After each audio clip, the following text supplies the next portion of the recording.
Hello, everybody. Welcome to the Farm Animal Coalition's regional event in India, where we're trying to build a transformative future for food systems.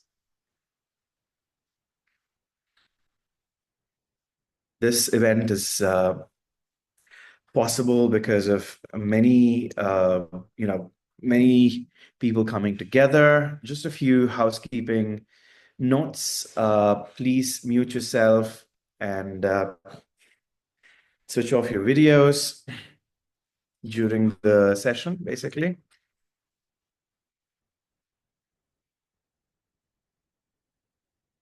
Enable audio captions in Zoom if you like, and that's the way to go about it. Click on more, and you can click on the captions and select the language you need it to be in.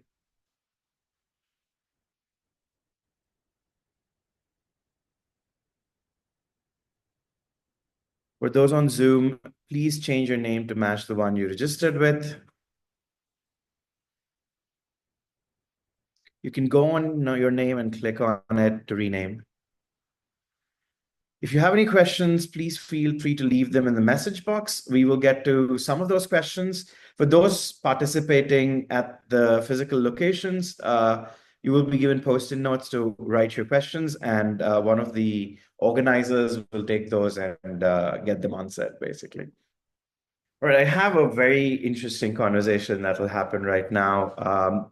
The panel is comprised of some of the most awesome people I know. What the idea of this session is to highlight the importance of building institutions in India. We can only do so much as individuals or as organizations, but if we build institutions that outlast all of us, I think the future of animal welfare is secured. And that's the goal with which the two people that I have on the panel have been working towards.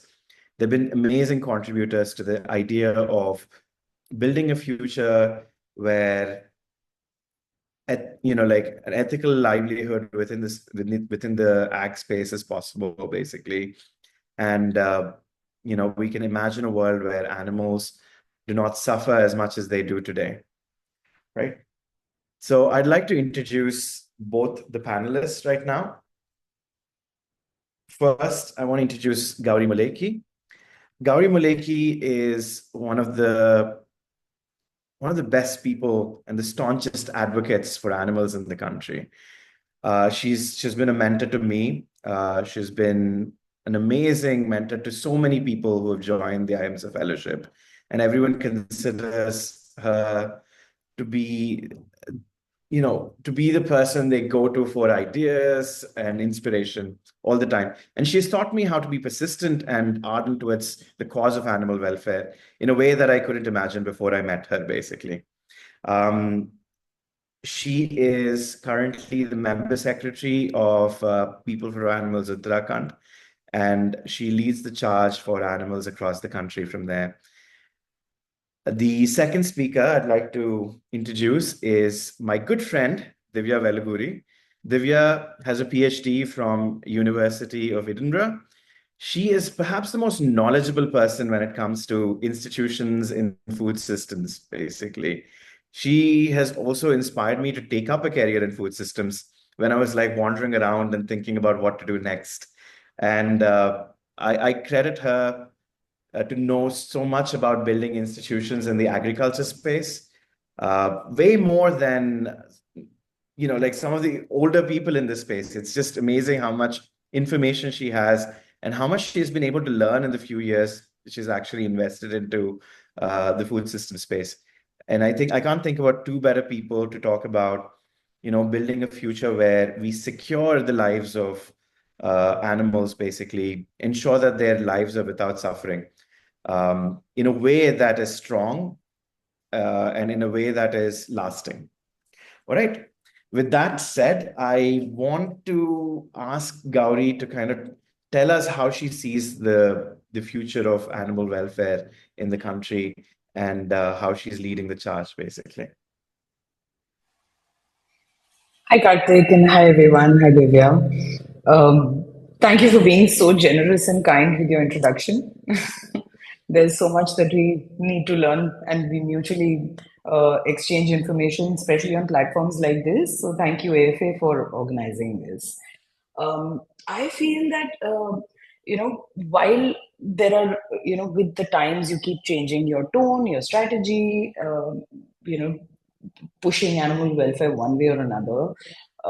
But at this juncture, as we are, it's a right combination of carrot and stick that works. A little bit of public policy pushing, a little bit of private policy, as in corporate policy, and the third component that has recently emerged is a huge amount of engagement with producers that personally I have found a lot of value in, and which is why our organization is deeply committed to building capacities of farmers, getting them to understand, stitching bridges between the economic benefits and animal welfare and public health and environment protection, and putting that stuff out there. That has now, in these times and in the times to come, I think gained a huge amount of importance. And we all need to be working on some intersectional values that will take animal welfare along with it, because just pushing stuff through legislation, um, like we have been successful in doing in the past, would probably not be the way to go in future. Makes sense. Divya, I want to bring you on and ask you, how do you see the connection between what the agriculture space has been able to do, basically in terms of building institutions for ethical livelihoods, basically? Your work at, Divya is the executive director at Deccan Development Society, which I think has been very successful at building these institutions. How do you see, the the animal space emulating some of the institutions you've been able to build so strongly, both at DDS and at in the broader sustainability space? Um, Thanks for the question, Karthik, and again, thank you also for the generous introduction. Um, this is something I was reflecting on recently, and one of the things that I always try to explain to counterparts in the sustainable food systems world elsewhere as well, is that in India, a lot of the push towards sustainability, clean farming, clean food has actually not been consumer driven, but rather producer driven, actually. And say all of the programs that we see in this country, be it around the National Mission for Sustainable Agriculture, be it the natural farming programs that you see across many states, the central program that now is making a huge push towards clean farming practices in the country are not actually driven by consumer preference or consumer agendas. They're actually driven by sense of for bringing better well-being for farmers as producers, actually, because so many people in this country are producers, and they are the ones that happen to be the most exposed to all of the, I mean, if you think about crop systems, at least they're the ones that are most exposed to chemical pesticides. But if you think about animal farming as well, they're the ones who interact with these animals in a very physical, at a very physical level every day. So they are the primary caretakers, right? So without thinking about consumer centric producer centric policies, you won't really have a significant paradigm shift in how you produce animals in this country. And here is where I think farmer organizations come into the play significantly, because the supply chains here are so fragmented that producers coming together in institutions of their own, when you think about sustainability or welfare practices, these are niche markets. And for niche markets, it's very difficult to get large players to actually come and play that role.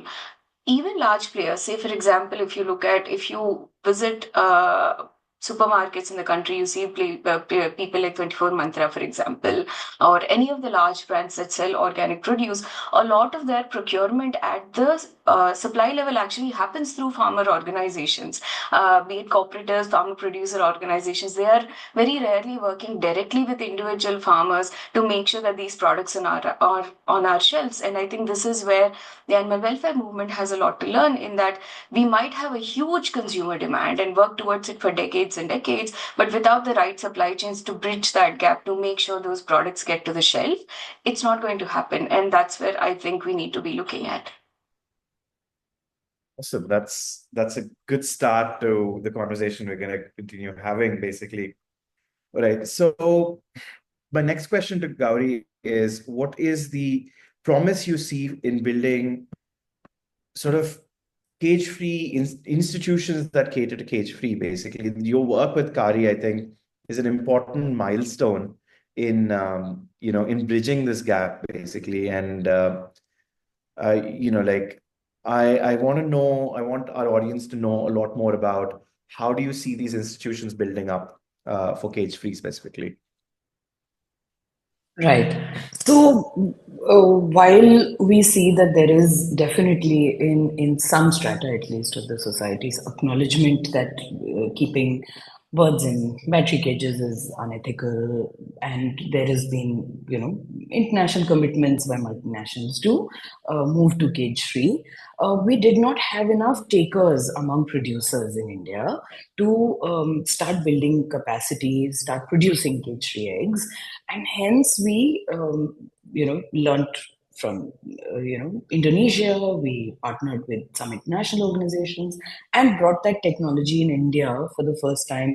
In fact, last month we inaugurated India's first environmentally controlled 10,000 bird cage free farm in Tamil Nadu, along with a partner organization for which is basically the Cage Free Farmers Association, which has a handful of farmers that are producing cage-free eggs, and we partnered with them not only to have the commercial farm, but also to transform it into a training center for more farmers to have a ripple effect and have more, because we set it up in the state which is the largest egg producing state in the country, for more farmers to actually learn from it, and for farmers across India to join the association and then get training from this particular facility, which is one of its kind. It's state of the art. So that's one thing. I see building the capacity or supporting the association to expand its scope more than like 500,000 birds to taking it to 10,000, 1,500 birds is one thing. Additionally, we see a lot of value in partnering with state governments and getting state governments to support these farmer organizations, such as our recent collaboration with the government of Uttar Pradesh, where they are now building something similar to Tamil Nadu, a huge a large facility, 15,000 bird facility, where again there would be a farmer training center, and they would align and seek support from the association, the Cage Free Farmers Association. The second very important organization that has recently come up is the Cage Free Farmers Cooperative Society, which is called EcoEggs. We have in many ways supported the formation of the cooperative society, which has over 100 farmers that are currently either producing some amount of cage-free eggs or free-range eggs, and they are now also sort of looking to build their capacity to produce larger amount of eggs to be able to cater to those institutional consumers which have international commitments and don't have currently the supply to fulfill those commitments by the end of 2025. So in North India specifically, that will bring a lot of value through the cooperative society model, which is better understood by the government, because government involvement gives a lot of confidence to the farmers also. Hence, to bring these two together is something that we are deeply engaged in doing. I'll tell you more about it when you come to that point. Right. Sounds good. Sounds good. So these are all familiar steps for you, Divya. I think the sustainable ag space has had very similar beginnings, basically. We started with a few cooperatives. We started with some training, basically, and some model farms. Where do we go from here? I mean, like, how good would these institutions be at capturing like an ethical production practice? And how can we scale this up? It's such a good question. I think, see, historically, these institutions have focused on farmer welfare.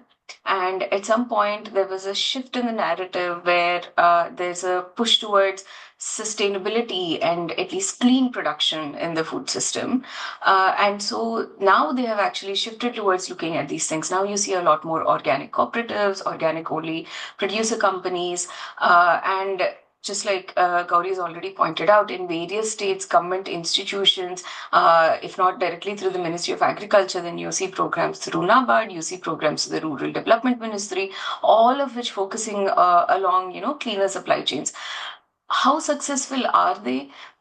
It really depends on how we're measuring success, right?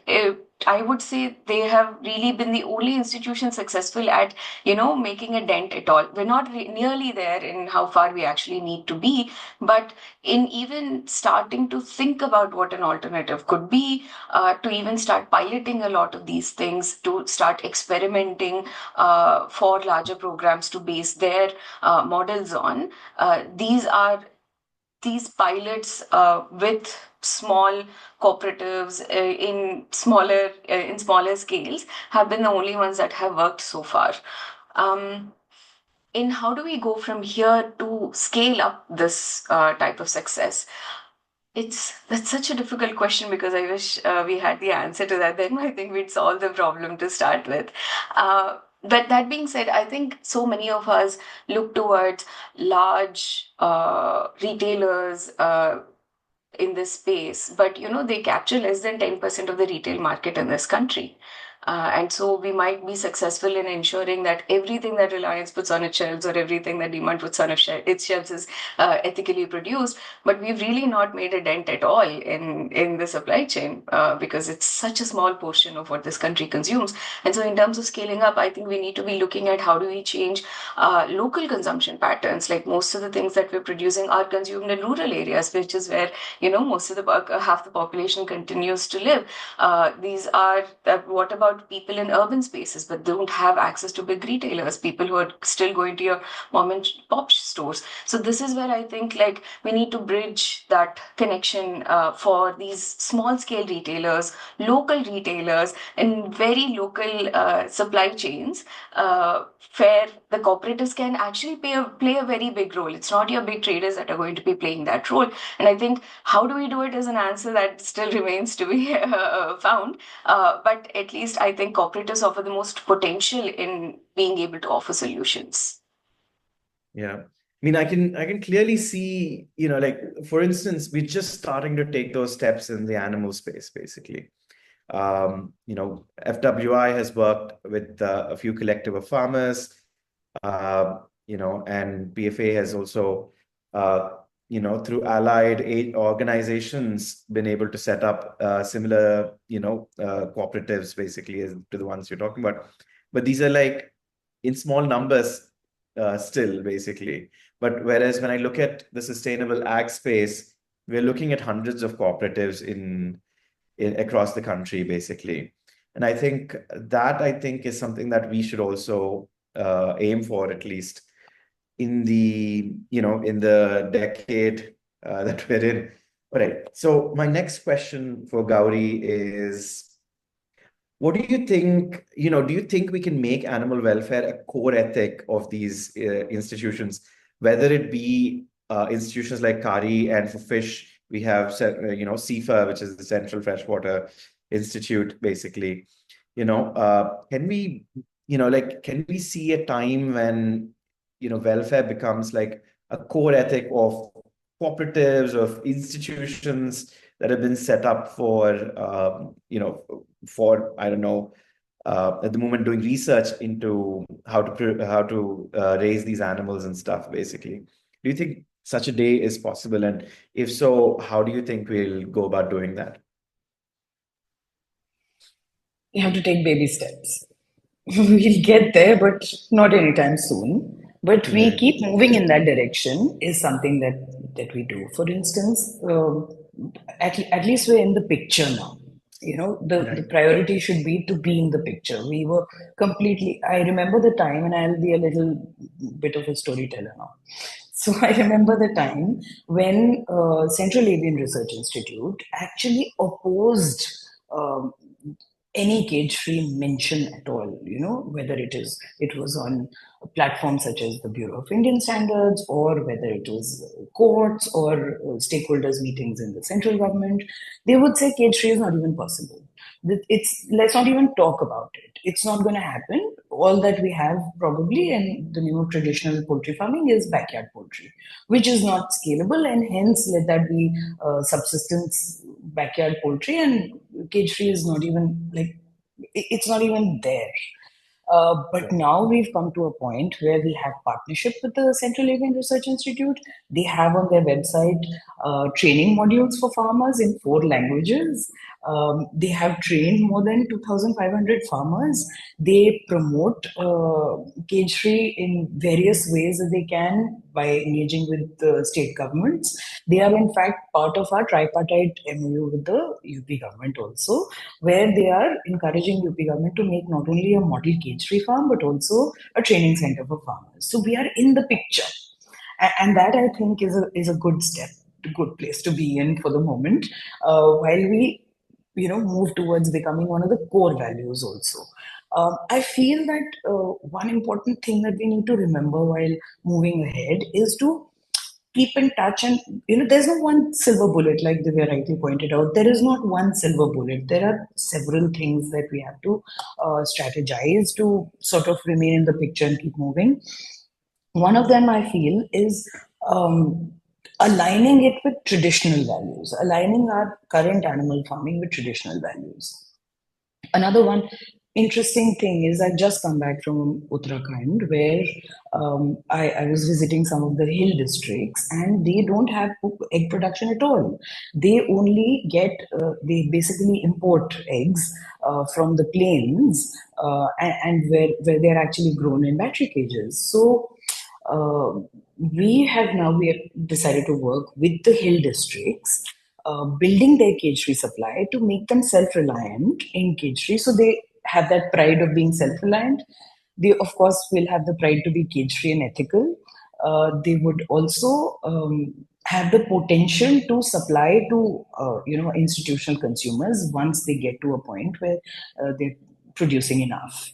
So that transition would also be a good thing. One huge chunk of population which is currently dependent on battery cages, by uh, inspiring them to go back to their roots, which is traditional, non-violent, you know, non-battery cage farming, where we're trying to inspire them to be able to make it commercially viable as well, and giving them the skill set to do that, putting in some value addition from our side to enable them to do that. Of course, partnering with the government is again critical aspect which we have been able to secure. That's phenomenal. I think the amount of progress we've made already shows us that I think it can become a core ethic, just like sustainability. All of them have like sustainability as a core ethic. All their documents will have it, even though they don't see it that heavily yet. But every document having it, I think animal welfare also getting to that point would be a truly awesome day, basically.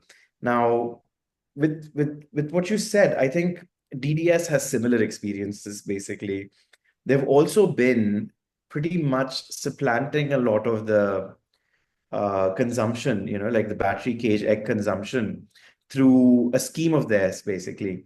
Now, I mean, I want to know more about that, and I want to also broaden the conversation towards how incentives can be structured for these cooperatives and FPOs to kind of produce ethically, or to for even like smallholders, how can we kind of inspire them? How can we incentivize them? I think Divya, you've done some of this work. You've quite a lot of knowledge about providing these incentives. So I'd like to know more about that. Couple of thoughts here. And the narrative that Gauri is sharing echoes so much with the kind of experiences we've had as well. I think 20 years ago, if you in the early 2000s, when you spoke to government departments here about pesticide-free farming, it was very much put off the table. Like, this is not possible. It is not possible at all for farmers to produce without pesticides. But here we are today, where there is recognition that these alternatives are very much viable. And kind of moving on, but like Gauri said, one step at a time. It took 2 decades for that narrative to shift. So you really have to, work at it. And then you have to prove, like, it's not just enough to say, hey, this is possible, but you actually have to build the models where you've proven that, hey, this works. Look, here's an example. And this is where you start seeing uptake. At DDS, and like Gauri has pointed out, there's a lot of rural areas in this country where production of animals and animal waste products has actually centralized. So in our own work areas in Telangana, what we've seen is, rather than every household having cows and buffaloes, it has become such that one village in the region will be known for animal production. So every household will have lots and lots of animals, but these are high yielding varieties, sort of non-indigenous varieties. And these are the animals where we see a lot of welfare issues, actually, be it about their living standards, their health and disease burden, etc., etc.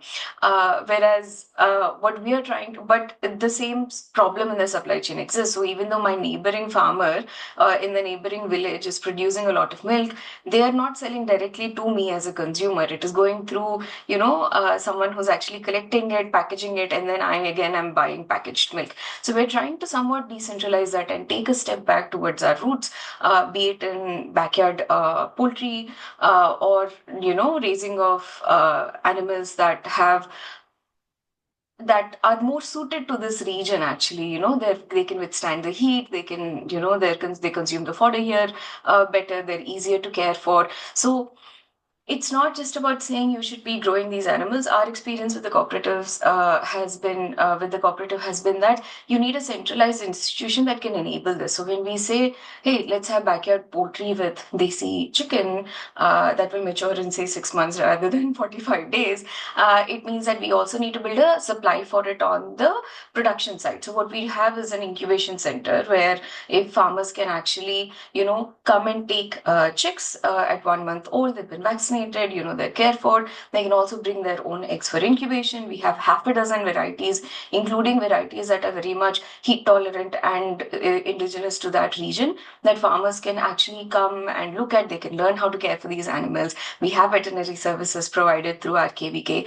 And then the animals, are taken into the villages where they're not necessarily at this point, we're not at a point where they're a huge commercial venture, but they are certainly enough for the households that have access to these chicks to have meat rather than them being dependent on the market. They have access to eggs, so we're also contributing to the health and nutrition of these households. And because it is paired, with veterinary services and knowledge about, scientific rearing of animals, then we ensure that the animals also have access to nutrition, that farmers know how to make sure that that the animals are not deprived. And so it's a full system. It's not just about telling somebody to do X versus Y. It's about enabling that process. And this is where I think institutions become extremely important. It's not just enough to create a demand for them. I can raise awareness, but the cooperative can enable all of these 10 different things that need to happen. So this has been our experience so far.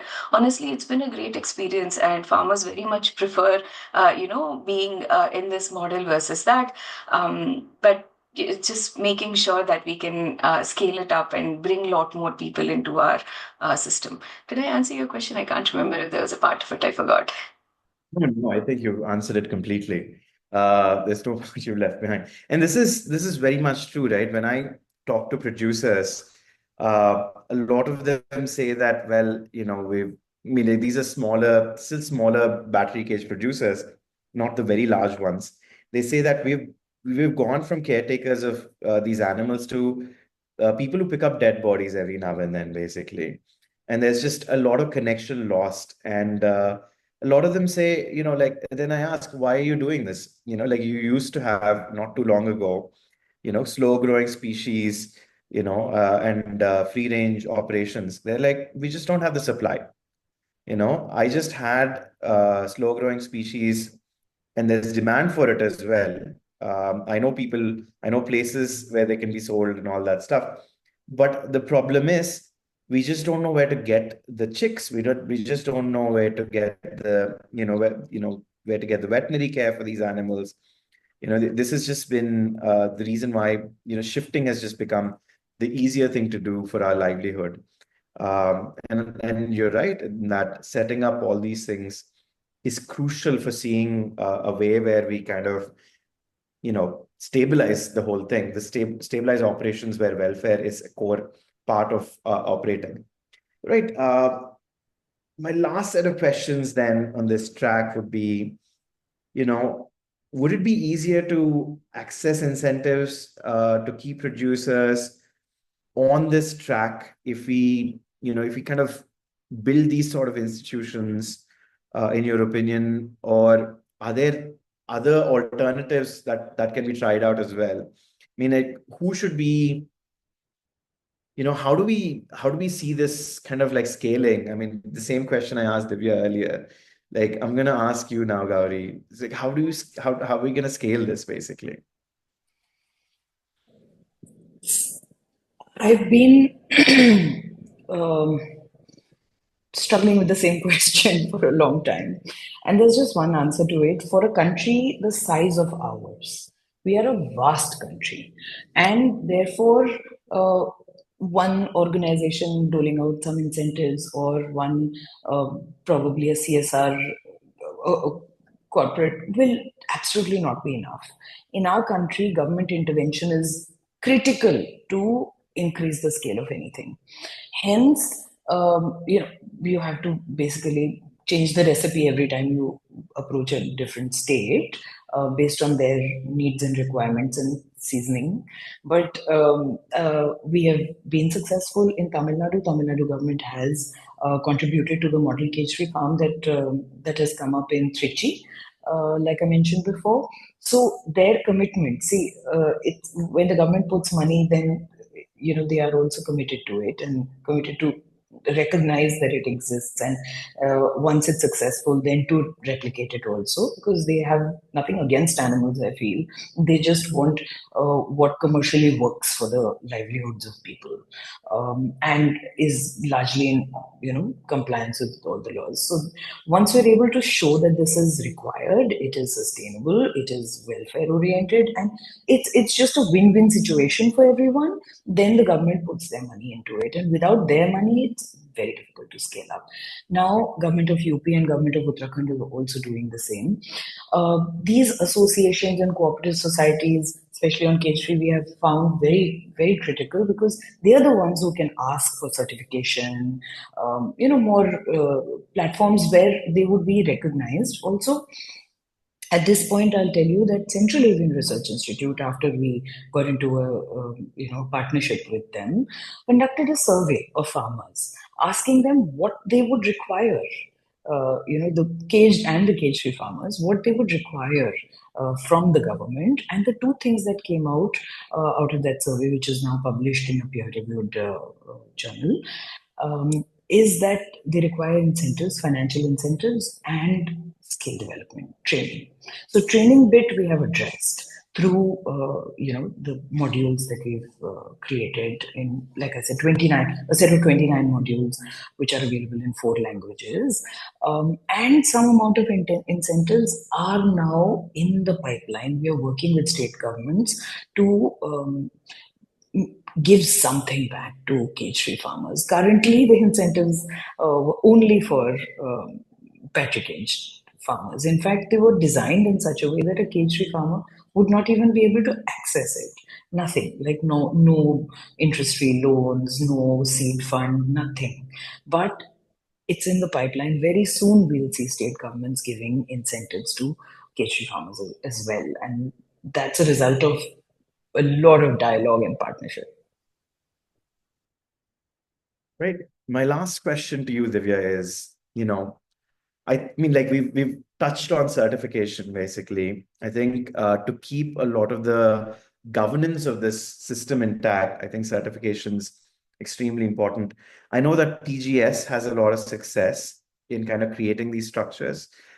Could you tell us how we could potentially adopt something like the PGS and explain what PGS is a little bit, basically, and what its success has been in the sustainable ag space?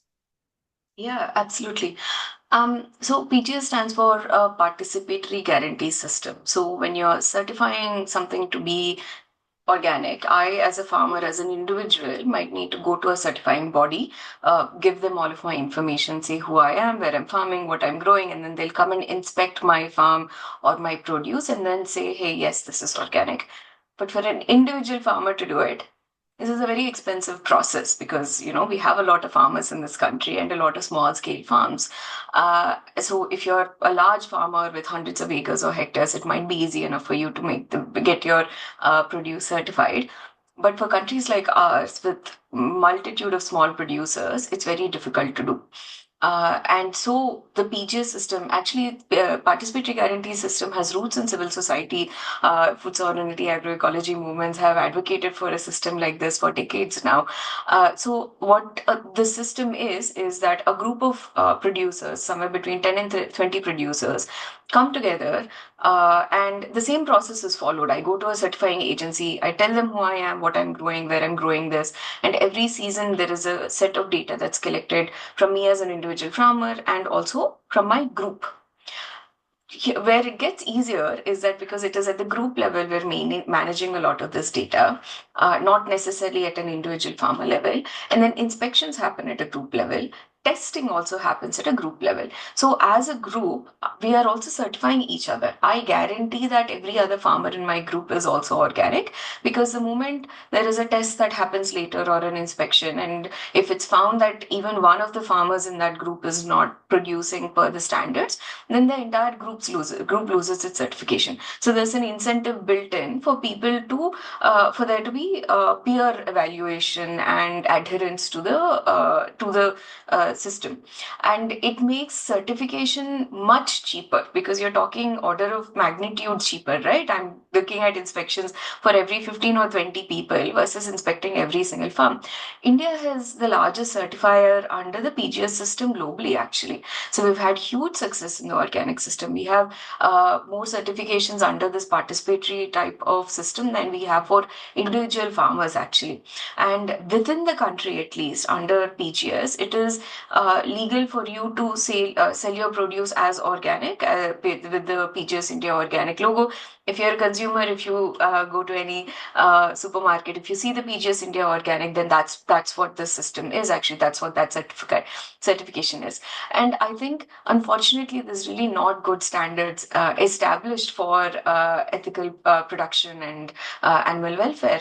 But PGS holds a lot of potential because we've already seen this. The government knows how it works. Farmers kind of are familiar with how it works. And very often, farmers who are in this organic or alternative natural farming system are also the farmers that very often will be producing animals that can also be certified as ethically produced. And so there's a huge overlap between who the producers are, who the certifying bodies are. It's just a matter of ensuring that we have, everyone's opinion at the table. But you would know more about this than I do, certainly. But I can certainly say that on the crop production side of it, PGS has been a great boon. Government of Andhra Pradesh is all of their organic farmers are now going under PGS. Karnataka, Chhattisgarh, anywhere where government has put in a lot of money for large scale shift towards in production systems, government has also put in the money for certification, actually. And that's another added benefit. Government is not going to give money for individual farmers, but government has been giving money for certifying agencies to work with hundreds of thousands of farmers at a time, actually. And that's another thing where we have seen it happen, and so can definitely advocate for in the animal space as well. Excellent. That is very valuable information, basically. I think knowing how to, building these systems is one thing, knowing how to keep them going is another thing altogether. I think all of this needs to come together in order to build it into an institution, basically, which will outlast all of our efforts, which will see a future where animals are raised more ethically. No harm comes to them, and there's like very little pain involved in raising them, basically. That is where I want to end this session, basically. Thank you so much, Gauri and Divya, for contributing. These ideas are going to be very important for us to kind of build a sustainable movement and keep our efforts going, basically. Thank you so much. So thanks for having us. Thank you, Karthik. Thanks, Divya.